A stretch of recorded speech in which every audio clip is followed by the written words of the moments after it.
Sir ಹೇಳಿ, ಇವತ್ತು building demolition ಆಯಿತು. ಬಿಲ್ಡಿಂಗು ಆಕಸ್ಮಿಕ ಏನೋ ಒಂದು ಕ್ರಾಕ್ ಬಿಟ್ಟು ಬಿಲ್ಡಿಂಗ್ ಸ್ವಲ್ಪ ವೈಬ್ರೇಷನ್ ಆಗಿತ್ತು.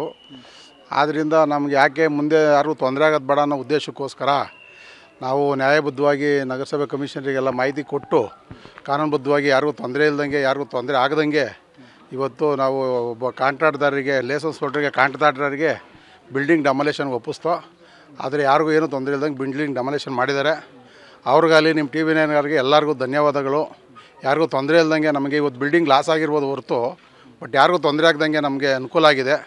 ಟಿ ವಿ ನೈನವ್ರಿಗಾಗಲಿ, ನಮ್ಮ ಕಾಂಟ್ರಾಕ್ಟ್ನವ್ರಿಗಾಗಲಿ, ಯಾರಿಗೇ ಆಗಲಿ, ನಮ್ಮ ಪಬ್ಲಿಕ್ಕಾಗಲಿ ಯಾರಿಗೂ ತೊಂದರೆ ಇಲ್ದಂಗೆ ಆಗಿದೆ.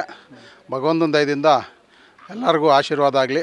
ಯಾರಿಗೂ ತೊಂದರೆ ಇಲ್ದಂಗೆ ಮಾಡಿದ್ದೀರಾ. ನಿಮ್ಮ ಟಿ ವಿ ನೈನವ್ರಿಗೂ ಧನ್ಯವಾದಗಳು. ಸರ್ ಹೇಳಿ, ಇವತ್ತು ಬಿಲ್ಡಿಂಗ್ ಡೆಮಾಲಿಷನ್ ಆಯಿತು.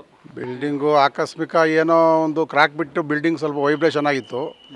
ಆದ್ದರಿಂದ ನಮ್ಗೆ ಯಾಕೆ ಮುಂದೆ ಯಾರಿಗೂ ತೊಂದರೆ ಆಗೋದು ಬೇಡ ಅನ್ನೋ ಉದ್ದೇಶಕ್ಕೋಸ್ಕರ ನಾವು ನ್ಯಾಯಬದ್ಧವಾಗಿ ನಗರಸಭೆ ಕಮಿಷನರಿಗೆಲ್ಲ ಮಾಹಿತಿ ಕೊಟ್ಟು ಕಾನೂನುಬದ್ಧವಾಗಿ ಯಾರಿಗೂ ತೊಂದರೆ ಇಲ್ದಂಗೆ, ಯಾರಿಗೂ ತೊಂದರೆ ಆಗದಂಗೆ ಇವತ್ತು ನಾವು ಒಬ್ಬ ಕಾಂಟ್ರಾಕ್ಟ್ದಾರರಿಗೆ, ಲೈಸೆನ್ಸ್ ಹೋಲ್ಡರ್ಗೆ, ಕಾಂಟ್ರಾಕ್ಟ್ದಾರರಿಗೆ ಬಿಲ್ಡಿಂಗ್ ಡೆಮಾಲಿಷನ್ಗೆ ಒಪ್ಪಿಸ್ತೋ. ಆದರೆ ಯಾರಿಗೂ ಏನೂ ತೊಂದರೆ ಇಲ್ದಂಗೆ ಬಿಲ್ಡಿಂಗ್ ಡೆಮಾಲಿಷನ್ ಮಾಡಿದ್ದಾರೆ. ಅವ್ರಿಗಾಗಲಿ ನಿಮ್ಮ ಟಿ ವಿ ನೈನ್ಗಾರಿಗೆ ಎಲ್ಲರಿಗೂ ಧನ್ಯವಾದಗಳು. ಯಾರಿಗೂ ತೊಂದರೆ ಇಲ್ದಂಗೆ ನಮಗೆ ಇವತ್ತು ಬಿಲ್ಡಿಂಗ್ ಲಾಸ್ ಆಗಿರ್ಬೋದು ಹೊರತು ಬಟ್ ಯಾರಿಗೂ ತೊಂದರೆ ಆಗ್ದಂಗೆ ನಮಗೆ ಅನುಕೂಲ ಆಗಿದೆ. ಟಿ ವಿ ನೈನವ್ರಿಗಾಗಲಿ, ನಮ್ಮ ಕಾಂಟ್ರಾಕ್ಟ್ನವ್ರಿಗಾಗಲಿ, ಯಾರಿಗೇ ಆಗಲಿ, ನಮ್ಮ ಪಬ್ಲಿಕ್ಕಾಗಲಿ ಯಾರಿಗೂ ತೊಂದರೆ ಇಲ್ದಂಗೆ ಆಗಿದೆ. ಭಗವಂತನ ದಯದಿಂದ ಎಲ್ಲರಿಗೂ ಆಶೀರ್ವಾದ ಆಗಲಿ. ಯಾರಿಗೂ ತೊಂದರೆ ಇಲ್ದಂಗೆ ಮಾಡಿದ್ದೀರಾ. ನಿಮ್ಮ ಟಿ ವಿ ನೈನವ್ರಿಗೂ ಧನ್ಯವಾದಗಳು.